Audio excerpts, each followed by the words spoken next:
নমস্কার বন্ধুরা, আমি মেনকা রান্নাঘর থেকে বলছি। আপনাদের সবাইকে স্বাগত জানাই মেনকা রান্নাঘরে।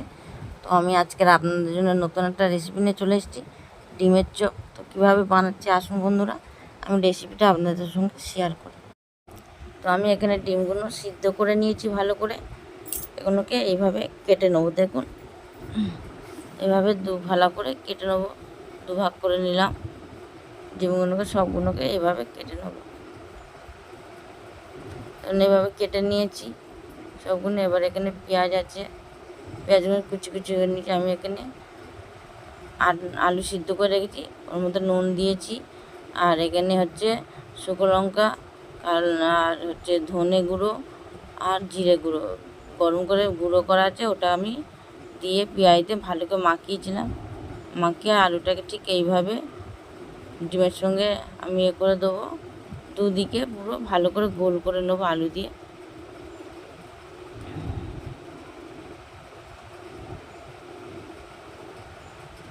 আলু দিয়ে ঠিক এইভাবে গোল করে দুদিকে দেখবেন। এটা সহজে খুব তাড়াতাড়ি হয়ে যাবে।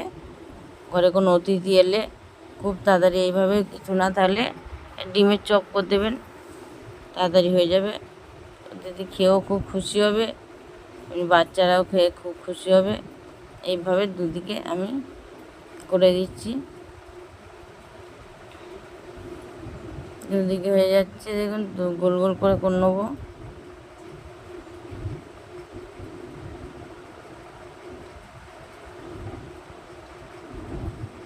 গ্যাসটা দিচ্ছি যাতে খেতে ভালো হয় আর কচকচ করবে, সেইভাবে লাগবে খেতে, খুবই ভালো লাগে মুখে লাগলে।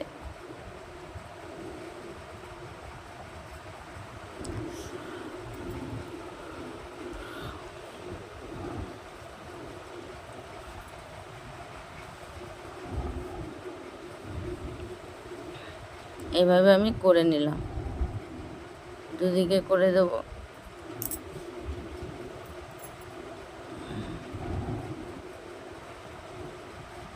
দুদিকে গোল গোল করে আলু দিয়ে দিয়েছি।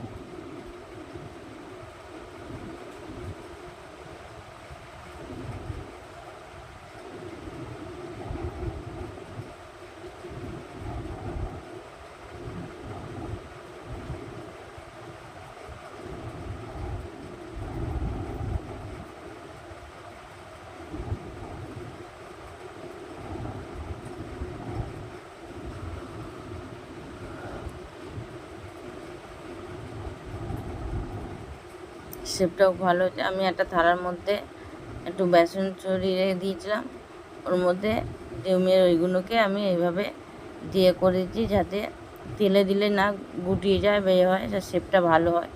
ঠিক এইভাবে আমি করে নেবো শেপটা। এবার করে সব একটা করে রেখে দিয়েছি।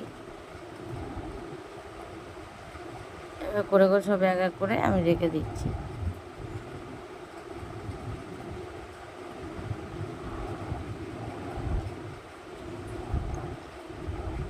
এতে শেপটা খুব ভালো হবে আর গোলও হচ্ছে।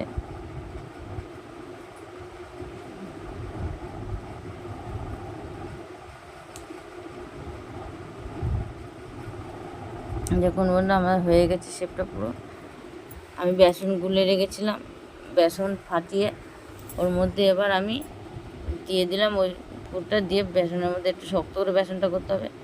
কড়ায় তেল দিয়ে দিচ্ছি, দিয়ে আমি এইভাবে ভেজে নিচ্ছি কম আঁচে। এবার ভেজে নিতে হবে। তো বন্ধুরা, আমার তো দেখুন এইভাবে ভেজে নিলাম বন্ধুরা রেসিপিটা।